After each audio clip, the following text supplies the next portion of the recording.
Brothers. We'll start with injuries, your favourite topic. How is Matt Hodgson and Michael Fraser travelling? They're coming along good. They're both, I'd say trending in a positive direction.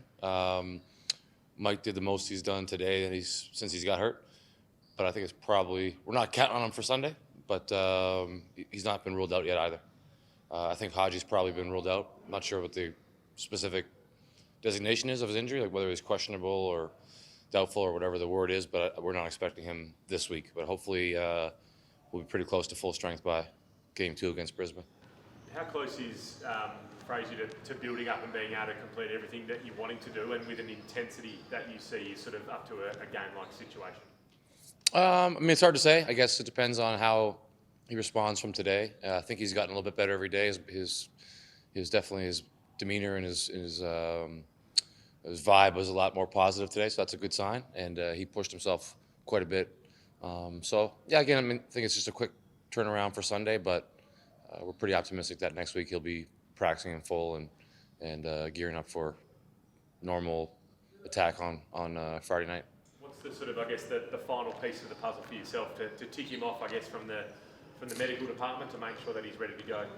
I think it's more so in his hands now, just how fast he can get back out there in terms of the pain tolerance and making sure his range of motion is the same on both legs. And I think he's really close, but he hasn't practiced all week, so something like that means you usually got to take a day or so to make sure you're good. And he wasn't able to go live today, so I would guess that unless something really improves for tomorrow, he'd be out for Sunday. But you never know. He could come in Saturday morning and feel really good and go hard and be cleared. But at this point in time, it's too early to tell. It was actually done. Like, it was soreness initially that was what was listed as ruling him out, and he's still not playing. Like, so has he torn something or strained something? No. He got imaging done this week, and everything was clear. It's just I call it a Charlie horse. I think you guys call it a cork. I think. So anyway, he got kneed in the thigh. He got a knee in the thigh. It was unintentional and just something that happens, pretty common, and just a matter of how deep the bruise is, how much fluid's in there. I'm saying a lot of stuff that I don't have any idea what I'm talking about. These are just catchphrases that I've heard Josh and Dan say, but that's the bottom line. He's just got to get the range of motion back and get the pain a little bit down, and then he'd be good to go. Todd Blanchfield's progress, can you give us a bit of an update where he's at and if he's expected to suit up on Sunday? Yeah, we're expecting Todd to suit up. He looked great today. He's looked good all along, and just kind of been getting a little bit more legs under him. I think he commented the first week that kind of felt like his legs were heavy, but he's looked good.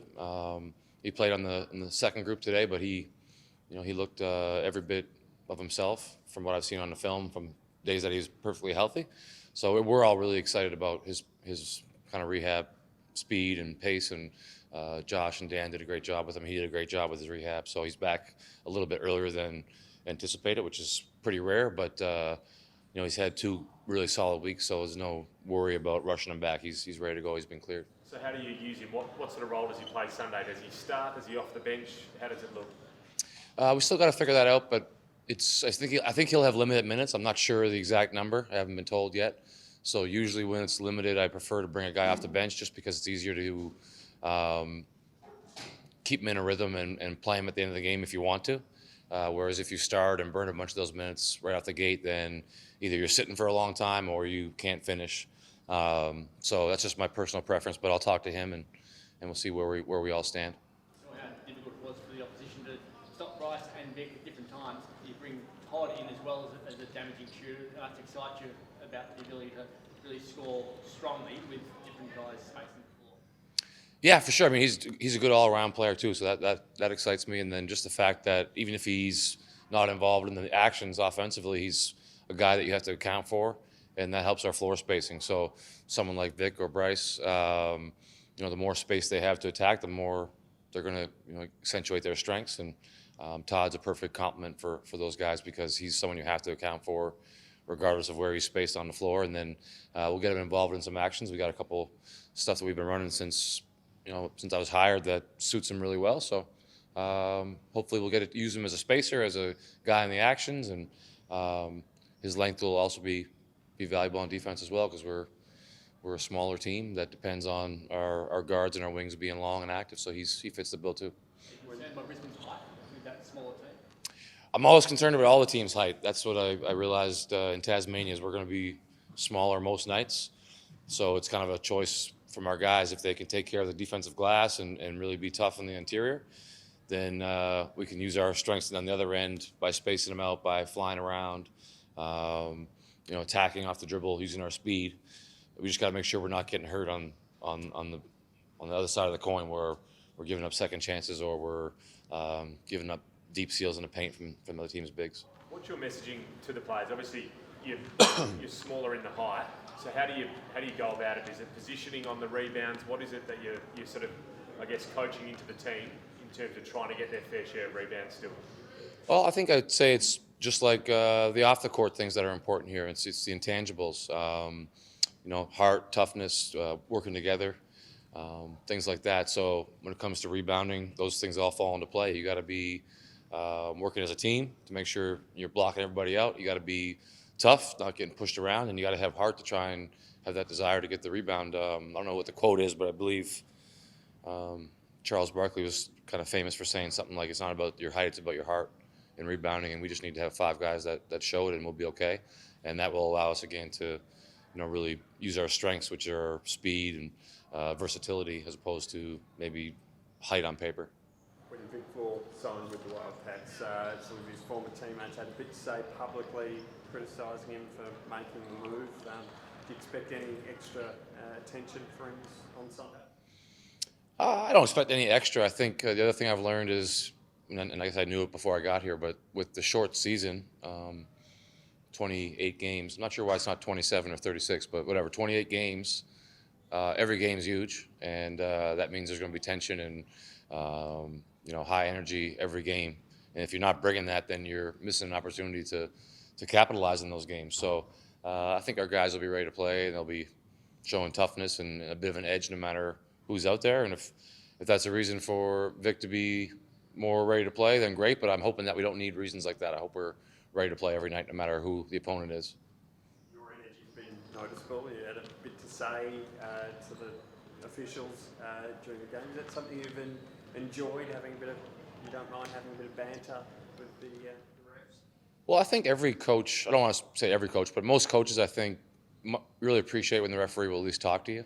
And I know if I was a ref, I would always say, "Yeah, you're right, I was wrong," anytime a coach complained, because it's the one thing that'll just shut a coach up right away.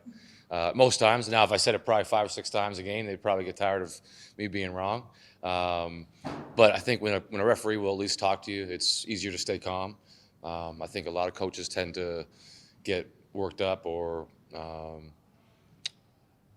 lose sight of the important things when the referee won't acknowledge them. So a little bit of conversation goes a long way, I think. And I think the best referees, the most experienced referees, realize that. And even if they're, full of it, they're going to at least try and make you think that they're working with you.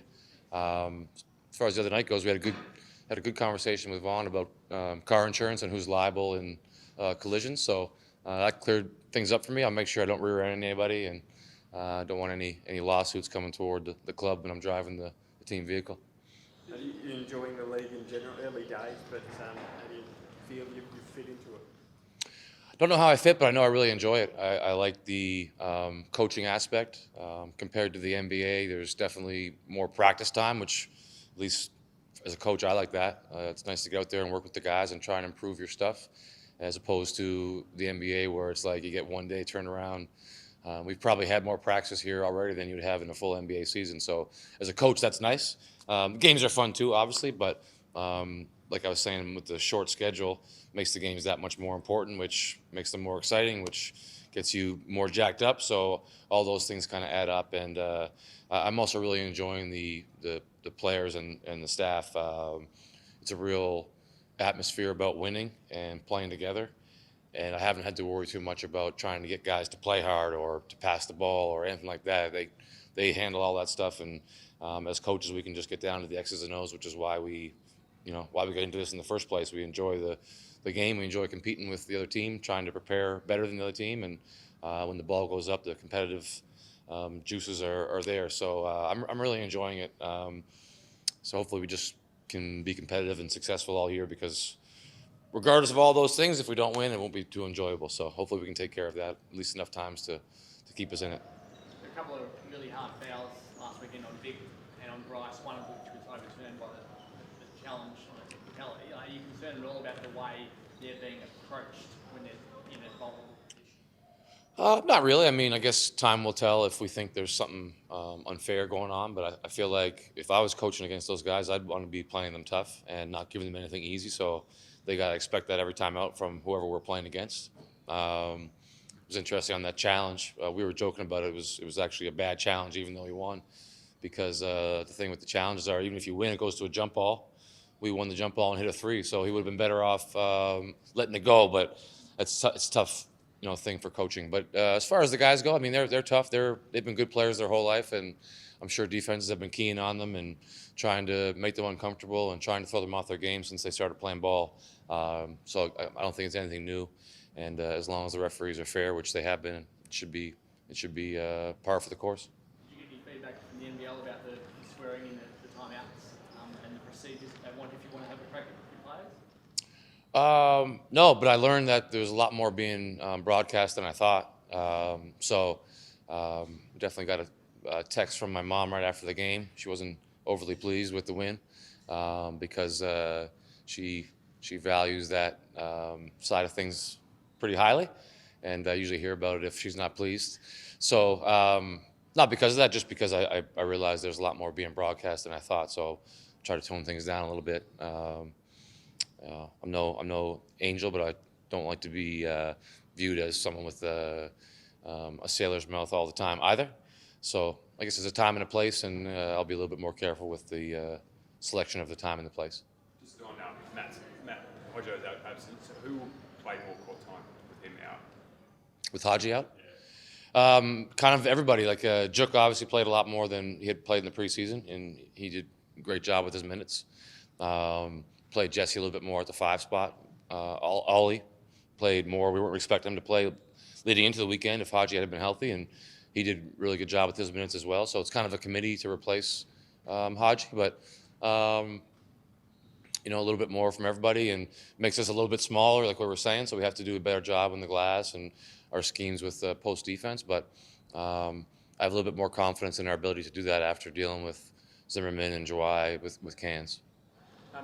Look, Travis, what do you sort of think he's capable of? What do you think his ceiling is in this competition, at least anyway, after working with him for a little while? I think his ceiling is really high. I think his challenge is making sure that he steps on the court every day, pushing himself to reach that ceiling. I don't just mean games. I mean practices, workouts, in the weight room, everything. Excuse me, all that stuff adds up. And he has publicly, I don't mind saying because he said it publicly himself, he has pretty lofty goals individually, as he should have. And I think it's our job just to not only help him improve and to reach them, but to remind him that there's 1,000 or more guys in his boat trying to do the same thing for very few spots. So he can't afford to take a quarter or a game or a workout or a practice off. There's a lot of pressure on someone, but I think he's up for the challenge. And just a matter of now kind of maturing and proving that he can be an impact player on both sides of the ball for 40 minutes. A lot of times with young players in college, it'd be your freshmen, or in the NBA or pro league, it'd be rookies. Their goal is to kind of limit the amount of bad games they have and not too much worry about having standout games and learn how to be consistent. So I think he's getting there, but he still has some lapses at times through maybe part of a quarter or a shift where he's not at his best. And I think the next thing for him is to make sure that he's at his best for the whole time, controlling what he can control. So is that a mindset thing that you feel as well in maintaining mentally strong throughout the full 40? Yeah, for sure. And I think with him, it's been his starts more than anything. He's been great finishing games. He's been a really impactful player in all of our wins. And I think, and I've spoken to him about this, so I don't mind putting it out there, because just maybe it'll be more of a challenge to him, is start the game like it's the game's on the line. And that will help you be locked in, take care of any little mental mistakes, and keep him being aggressive. We want him to be an aggressive player where he's making plays for him and his teammates, not just a ball mover. His strengths are getting into the paint, finishing, finding open guys. So why not start that right from the get-go? Cool element of the game this weekend. You played against like coaching against two Canadians coming up against each other. You wouldn't have thought that when you signed for the Wildcats, you were coming up against opposition coach you actually played against. Excuse me. No, I mean, it's been so long since I played. I wasn't sure everyone was still alive that I played against. But James was a great player, and at the level that we played at, I believe he was an All-Canadian. If not, he was very close. So it's equivalent of being an All-American in the U.S. And he actually played with two of my best friends. So we have kind of a good mutual connection as well as having played against each other. Two guys that he played college with are still two of my best friends. So it was fun to send back a couple pictures when we got together in Tasmania. And I know we're supposed to be killers and competitive, but for me, it's something you can turn on game day. It's not going to affect my preparation to root for him when we're not playing them. So we are hoping that we win the whole thing, but if for some reason a meteor hits the Bendat Center when we're practicing, I hope that they can take over and win it all. Did you catch up with him at all while there in camp, like the 2 weeks? Have you caught up with him at all? Have you, or will you catch up with him? Yeah, we met up one time at night. Just a couple guys from our staff, a couple guys from their staff. There's a lot of mutual connections. The other thing I'm learning about this league is it's pretty small. Basketball's a small world in general, and when you get here, it's like even smaller. You know, guys have played on different teams, work with different people. So I've always believed that you can be cordial and a good whatever former teammate or friend and still go for the guy's throat on game day. That's what we'll try to do. But yeah, I have a lot of respect for him when he was a player, and also the journey he's taken to get here. It's been a pretty cool route that he's taken. We all have cool journeys when you get right down to it, but he's been all over the world. Hasn't been back in Canada for almost 20 years, and this is just his most recent stop. So I think that, again, as a fellow Canadian, we're kind of rooting for each other, just not on Sunday or next Friday.